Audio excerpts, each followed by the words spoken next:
Franchise Interviews. From Easton, Pennsylvania to Sydney, Australia, you're listening to Franchise Interviews.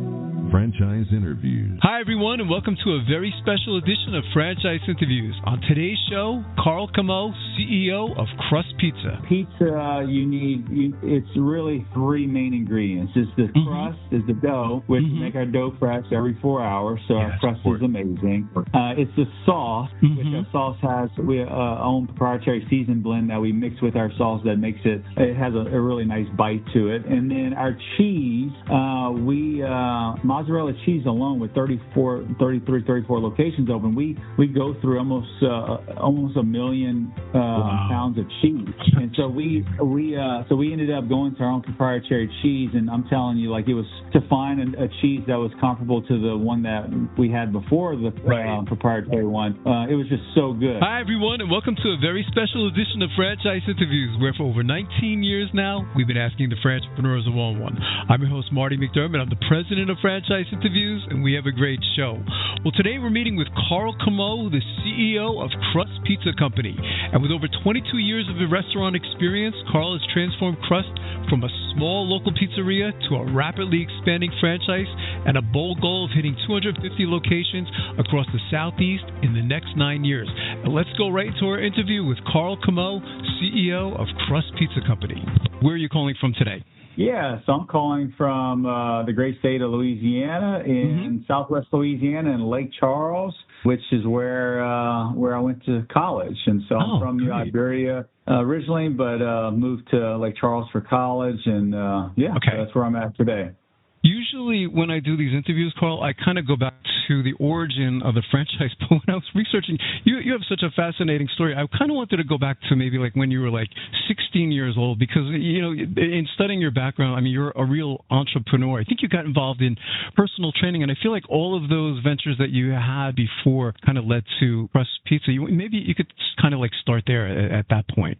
Yeah, man. At 16 years old, I became a personal trainer. I ended up saving a couple $100, and most certifications you have to be 18, but this one you didn't have to, and so I saved up. That's great. And I finished the certification at 15. So actually, I completed that certification even younger. So my dad had to drive me to New Orleans to go to this weekend course, and I fell in love with exercising. At 11 years old, I was an overweight child, and so my dad said, "Hey, look, you want to join a gym?" And we did, and fell in love with it. Started working for the gym at 14, and then at 15, picked up an article about how you could transform other people's lives with fitness through training. And so then fast forward, when we get certified, started training friends and family, and then at 16, I started charging for those services. At 16, I was making $25 per half hour, so $50 an hour, and it was all cash money. I didn't know what taxes were at the time, so that was a beautiful thing. I always had a wallet full of cash. All my friends were jealous. They were like, "Man, how in the heck you got so much money?" I'm like, "Well, I wake up at 4 o'clock in the morning, and I train from 5 to 7, and then go to school at 7:30, and then we have football practice ends around 5, and then I train from 5:30 to 8. And so my work ethic has always been that way, where I was just a hard worker. My dad and my grandpa,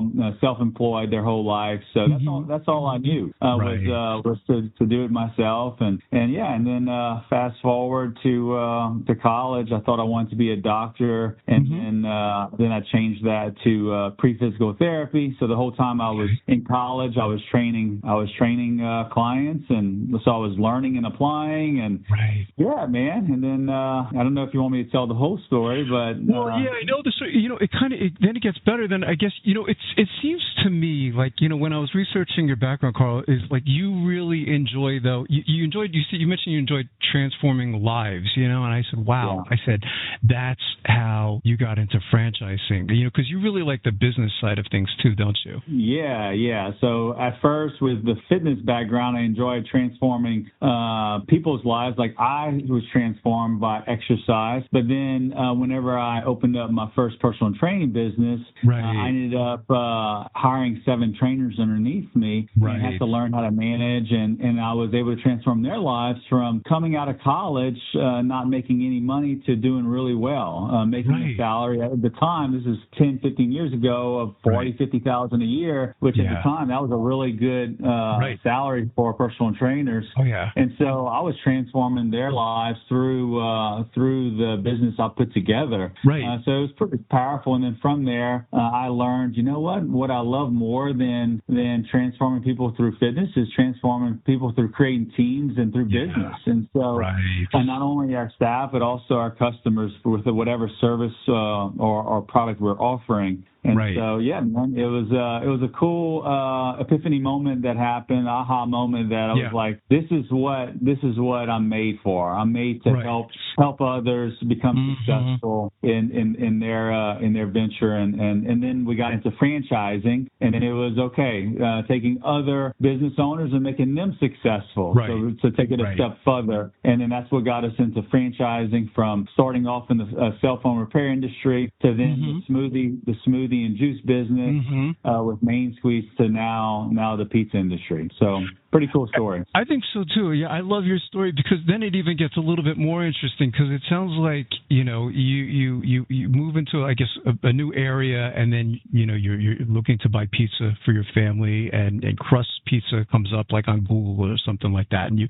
try the product and you fall in love with the product. And I think that's such a strong statement, because here you are, you said, I love the product so much that I want to be part of this. And maybe you could talk about, how you became part of Crust. Yeah. So like you said, started off as a customer to go get it from my family. I just moved to the Woodlands, which is where Crust was founded in 2011. Right. And we took it out, picked it up, and it was fantastic. And so then I said the next week, I said we got to bring the family to dine in, and it was even better dine in. Right. Pizza is great takeout, but it's even better whenever it comes right out of the oven. Right. And so I was like, man, I need to meet the founders here. At the time, I was scaling the Main Squeeze business, and I looked up to see how many crusts there were. I thought it was actually a franchise, but it wasn't. It was two guys that were friends from elementary school all the way through college that reconnected in 2010 to create this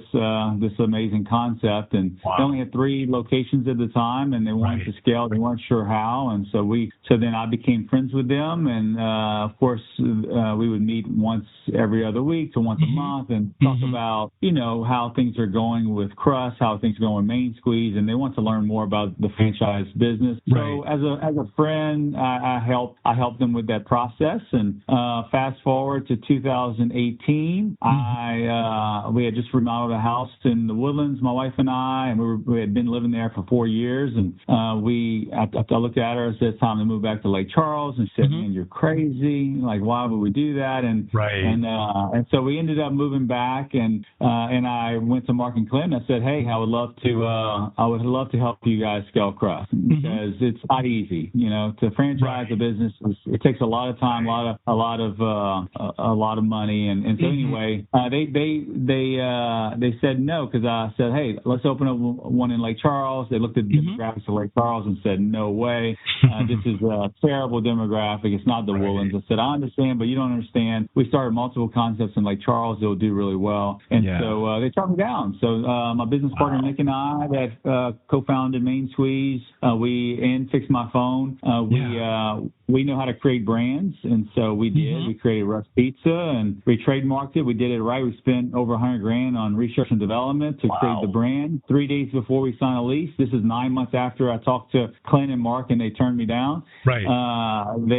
We're fixing to sign a lease for Rush Lake Charles, and I got a call from Clint, and he said, I saw you guys sell a lot of Main Squeeze. Congratulations. What are y'all doing now? So we're fixing to sign a lease for Rush Pizza. And he said, man, we changed our mind. And I'm like, oh, man, here we go. So we ended up going to the landlord. He's like, heck no. I want you guys to just do Rush. And we convinced him to go to Houston, try Crust. He fell in love with it. Gave us 8 weeks. But at the time, the menu was too big, man. It was like 60-plus menu items. The pizza sizes were like 5 or 6 different sizes, which means you need to carry 5 or 6 different pizza boxes. Right. The menu was just too big. And so I looked at all the stores that were already open and found trends where the same top pizzas were at all locations, same with pastas and salads and appetizers, you name it. I condensed the menu down to 35 items, almost half the menu, and Lake Charles became the number 1 store within that year when we opened. And so we ended up doing a deal. We're all equal partners. We're all active in the business. I'm the CEO and over sales and real estate, and then Nick is overall technology,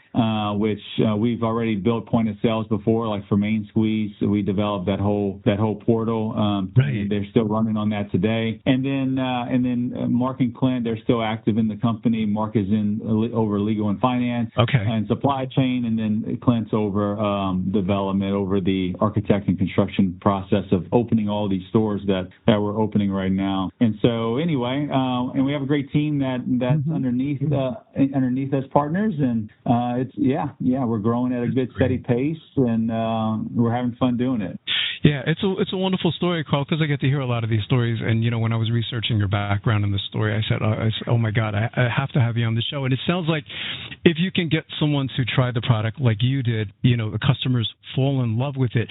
For those individuals who are unfamiliar with Crust, maybe how do you – it sounds to me like it's kind of like a little bit of a hybrid model, in terms of like service. But it also sounds like you have like a tap into it, too. I would say pizza and beer go great together, don't they? Maybe you could talk a little bit about how you describe, like if you could paint a picture of Crust Pizza for our listeners. Yeah, so for the listeners, I'll start off with the aesthetics of it. So it's not a hole-in-the-wall pizza joint, but it's not like so high-end and it feels like you have to dress up to go. Right. But the ambiance is nice. So we use old Chicago brick on the walls, dark gray colors, concrete finished floors, nice plush booths, open kitchen so that way you can watch them making your food, limited service like you mentioned, where you order we have a table tent, you go sit down, we bring you your food, we don't holler your name or anything. So we're fast casual. So we'll bring you your food. Once you leave, we'll bust the tables for you.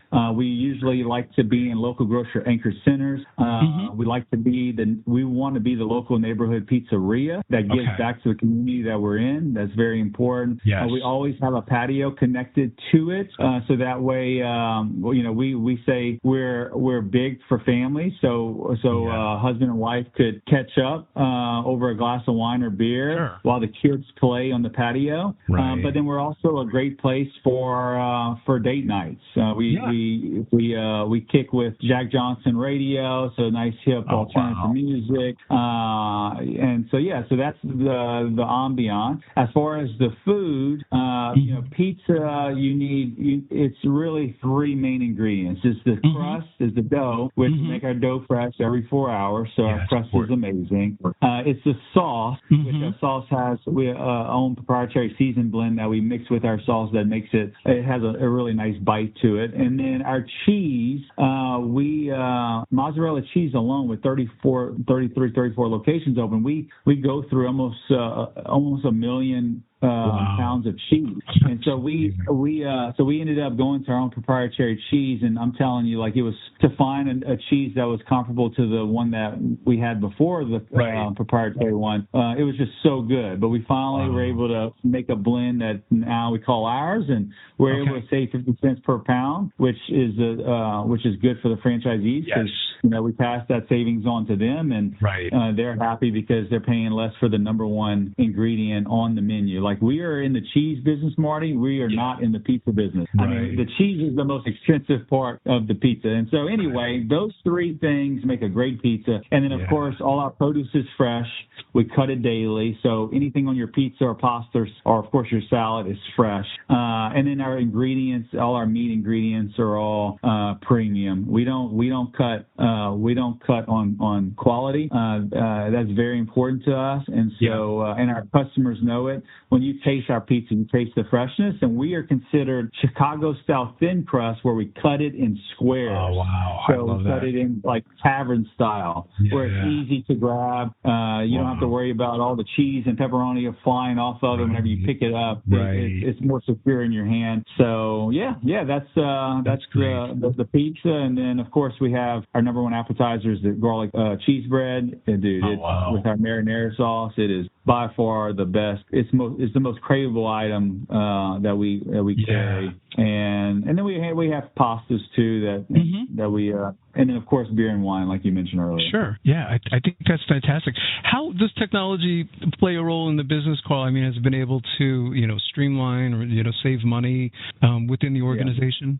Yeah, so we ended up building out our franchise portal first to support development from receiving prospective franchise leads all the way to ongoing support. So we built out portals on the back end to help support them on measuring their COGS and their payroll. We have a scheduling tool. We have a date dot system. We have a library of all of their education. We have Crust University for new employees to go through. We have a recruitment process for getting new employee leads to vet and hire. And so we created that whole system. Nick, like I mentioned, my business partner, I've been knowing him since I was 18. I'm 38 now, so we've been knowing each other for 20 years. And that's great. He's brilliant when it comes to tech. So we did that first, and then now we're fixing to release the consumer side, the point of sale. So we're going to have our own point of sale with a custom app, custom loyalty program that's all going to be tied in together with Olo for third-party delivery. And we're really excited because we know that with partnering, we're having our own tech with partnering with Olo, we'll be able to take that customer data and create personalized experiences for the guests to get them to come more often and meet them with where they're at. So we're not. I don't want to send someone that comes in for salads a pizza offer, right? I want to give them maybe a different salad they never tried. Offer something like that. And so that's great. technology is very important to us, and we're also working with AI, of course, for phone orders, where it would be AI that would be, but man, it almost sounds like a real person. It's crazy, and then for whatever reason they have an issue, I would tie in a real person. So yeah, man, that's just a little summary of what we're doing on the tech side. Yeah, I think it's good, Carl. And that that technology also helps with inventory costs too, doesn't it, Carl? Because inventory could be a problem, in quick service restaurant organizations, isn't it? So I think that's important. The good news is that we don't have much waste. The waste is very minimal with our business, which is fantastic. But yes, we have an inventory management system to help them with part levels and make sure that they're not over-ordering but not under-ordering, because the last thing you want is for someone to come place an order and you don't have the ingredient they want. Yeah. It sounds like when I talk to you and I've listened to you and read about you in previous interviews, Carl, I mean, it seems like this is your moment. You know what I mean? Like, you've tried a lot of different things over the years, and it just seems like, Crust is, you found it, didn't you? This is it. You want to take Crust all the way, don't you?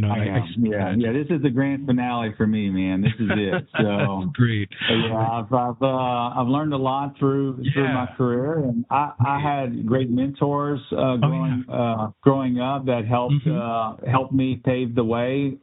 Through personal training, you train a lot of business owners, so I was able to create mentors through that, and then I spent almost $500,000 on personal development, and because I believe the more you learn, the more you earn, and it's just so important that you work on learning and educating yourself, and then of course I learned through the years you want to have a strong team around you that complements your weaknesses, right? And knowing what your weaknesses are, so that way you can create a team around you that's going to help you win. Because at the end of the day, like for basketball, you have a center, you have forwards and guards. They all have a very different role to play, and it's making sure that you have that Tom Brady team that could win, right?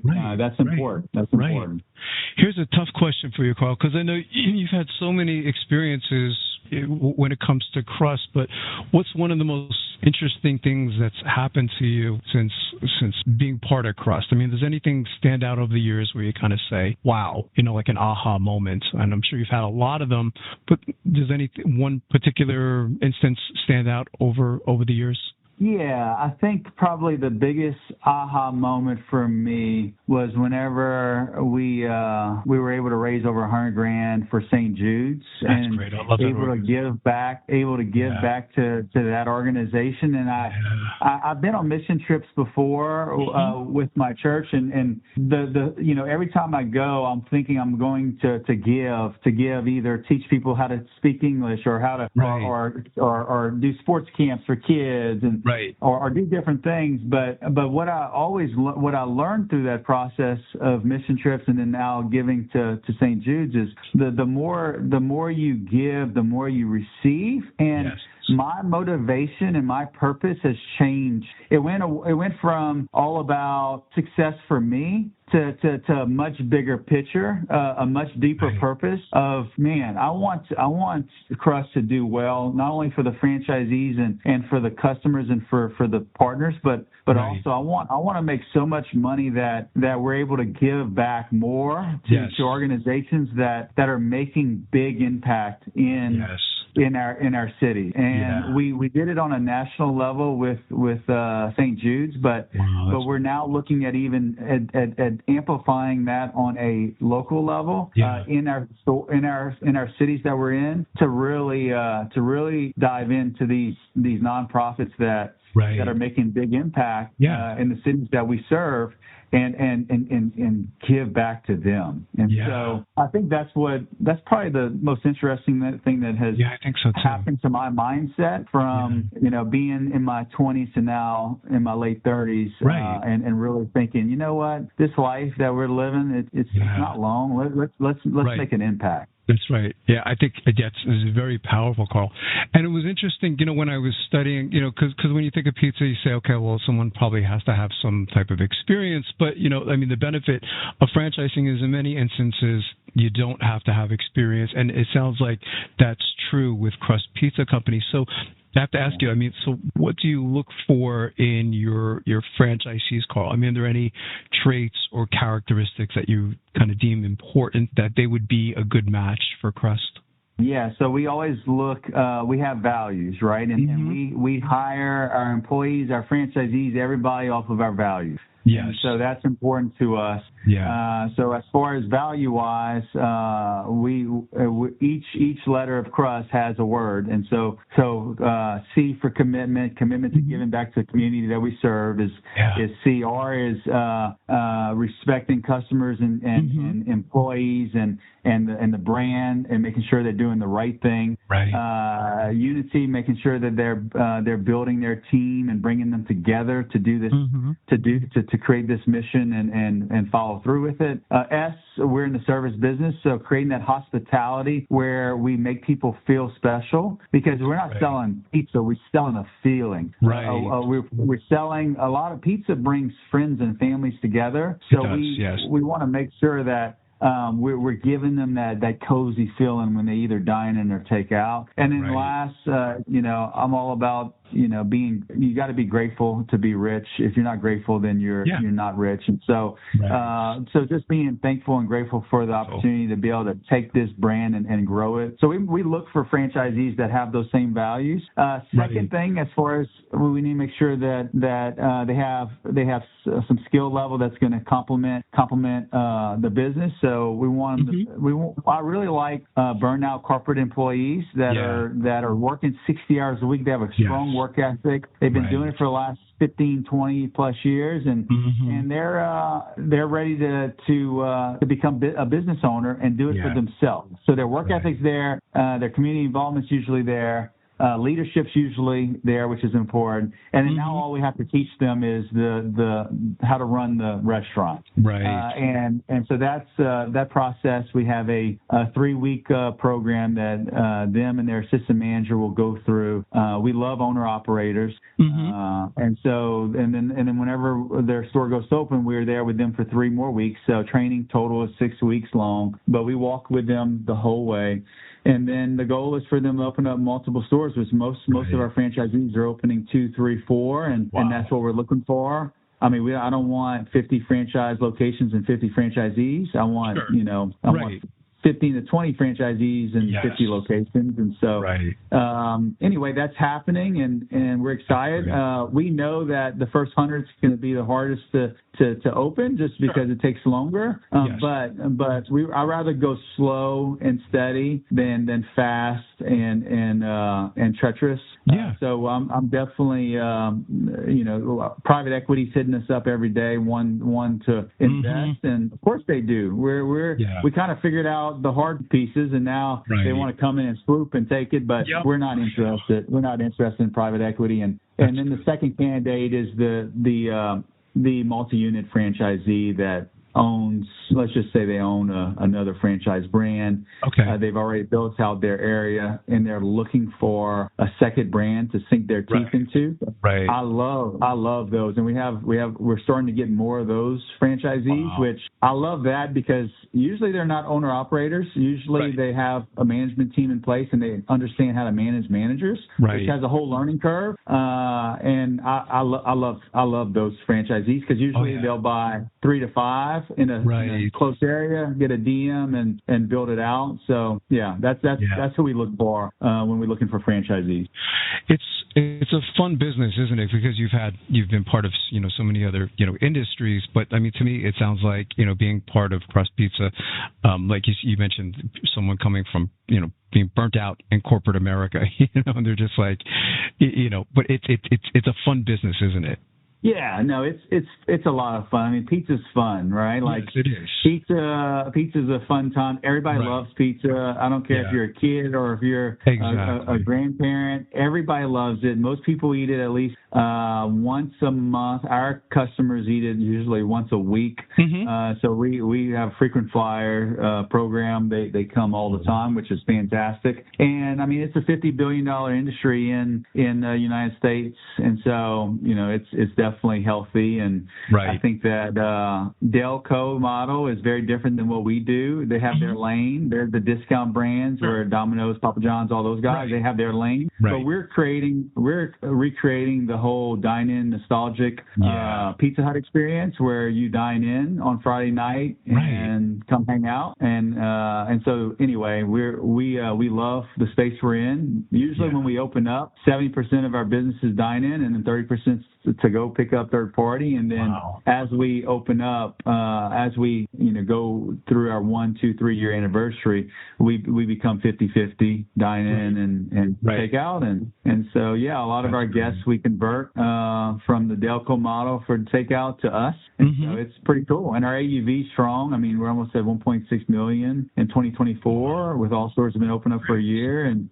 so we have really strong numbers when you look at other brands in the pizza industry. We're doing really good. And I don't want to stop there. I think my vision is to get us to 2 million AUV, and we have some strategies we're working on right now to get us there. Tech's a big piece of that. And man, it's exciting times for the brand. Sounds like a lot of the growth initially, and it makes sense, Carl, is that the growth will happen in the southern region, right? Is where you'll kind of like mushroom in that area, and then ultimately at some point, down the road, come up to the northeast or northwest or wherever it may be. But it sounds like that's the strategy, isn't it? Yeah, I mean, Texas alone, right? It's just like its own country. So we could do so many here. Yeah, and Texas is great, has great markets, and so we believe that we can hit 200, 250 in the Southeast, easy. Right. Then once we hit that over the next 7 to 8 years, then we'll start making our way to other regions. But one of the mindsets I have is grow close, cluster the stores for brand awareness and for support. Support. Right. Yeah, absolutely. Because you have so much experience, I have to ask you, Carl, because a lot of our listeners, we call them aspiring franchipreneurs. They have it in their mind that they do want to go into franchising. It seems more complicated today than it was maybe 10 or 15 years ago, because it seems like there's more out there today. The last time I looked, they said something like there's like 4,000 different systems in the United States alone. I said, oh my God, that's a lot to choose from. Where does someone begin? I mean, from everything you've learned up to this point, because you have so much experience in franchising, what advice would you give to our listeners then in their quest to buy a franchise? Do a lot of research whenever you're. So first, find an industry you're passionate in. Right. Like so, if it's restaurant, then figure out what cuisine you like, and then go. Right. Because that makes it easier, right? If you hate pizza, then you probably don't want to get into pizza. I tell every franchisee, like, hey, do you like pizza? Because if you don't like pizza, I don't want you to become a franchisee. Exactly. So find an industry that you enjoy, and then from there, then find the brands that are in that space. There's pros and cons to buying into an emerging brand versus a legacy brand. The biggest pro for buying emerging is usually they have more great A-class territories available, and versus like a legacy brand, you're probably getting the leftovers for when it comes to territories. And the support on the emerging side is greater than a legacy. Now, the one thing with legacy is you're getting unbelievable brand awareness, right? So that is something that you can't. I have to mention. You're getting unbelievable brand awareness. But as a whole, having emerging brand has a lot of pros. I will say though, you make sure that you call once you go through the approval. Like we have an approval process that we go through. We look at the person's financial statement, make sure that they have the capital to be able to do it. That's one. Second, we want to know their mindset and make sure that they're down for being owner-operator, because at the end of the day, there's no passive. I don't know any business that's passive. Anybody that says passive, you better run away from it, because there's no such thing as passive income. And then third, I would then once they become approved, I highly suggest, I tell them, hey, look, here's franchisee contacts, call them. I want you to learn about the good, the bad. I want you to learn everything about what a franchisee is going through right now, so that way they could then make a better decision on, this is for me or not. And then, of course, you need to do a discovery day, do a tour, and see the behind the scenes, and just make sure you know everything about it before you go in. Of course, the FDD is always one-sided to the franchisor. That's just the way our industry is, and to protect the brands. But make sure that you believe in the management team, and there's franchisees that are raving fans that are opening up more than one location. And then at the end of the day, it has to be profitable, which if you're not making money, then don't get into a brand. And I see a lot of brands. I mean, there's 400, like you said, 400 new brands enter the franchise system every year, and it's a lot, and most of them don't make it, and so you just got to be very careful to make sure you join a brand that's going to have sustainable growth over the years, because you don't want to get into a brand that's going to die after you join. That would be terrible. Yeah, I think so too. And it's interesting you talked about, it seems to be the hot topic these days too, Carl, is like everyone talking about private equity, and it just seems and I've seen a lot of, I guess you could say horror stories. Sometimes it doesn't always work, does it? Where investors come in, they take over, and then someone like yourself who, what I love about your story is, you're so passionate about this brand. This is your baby, along with your business partner, of course, but that passion's important, isn't it? Yeah, no, it's very important. Private equity for emerging brands, it's not really a good idea. I think for a brand that's probably 150, 250, that's agree. probably a different story. But if it's a smaller brand, of course, private equity likes it because they could buy it for cheaper, but it's just not. Correct. Most of the time, it doesn't work out because usually you take the passion. Usually they take the passion out of it, and then they do things to streamline just to make things more aggressive. So that way, because their goal in 3 to 5 years is to triple their money. How do you do that? You open up stores real fast, and you cut costs, and you try to get the bottom line as good as possible, and then you sell, and then they don't care about that brand anymore. And so we, as an emerging brand, you need to have a team that's passionate, that's going to not cut corners, and it's just the way it is. Right. Yeah. I agree. I think that's well said. What's the best way, Carl, for our listeners to get more information on Crust Pizza Company? Of course, the product, especially, of course, the franchise opportunity. Are there any websites you can kind of direct our listeners to? Yeah. So they could go to crustfranchise.com to learn about the entire process, and then also on there we have all our press releases of what's happening within the brand that they could click on,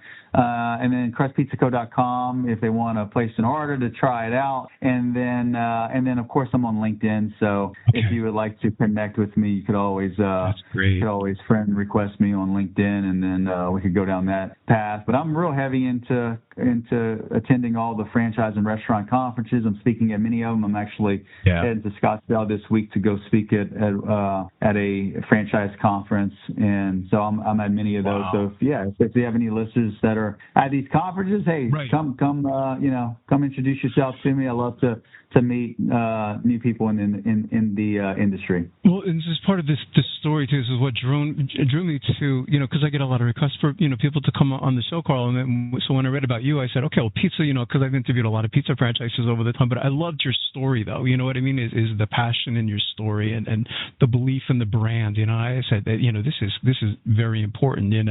Not to mention all your experience, but you really have a story, don't you? Yeah, brother, it's one heck of a story. I'm actually working on writing my own book, and I was going to ask you about that too.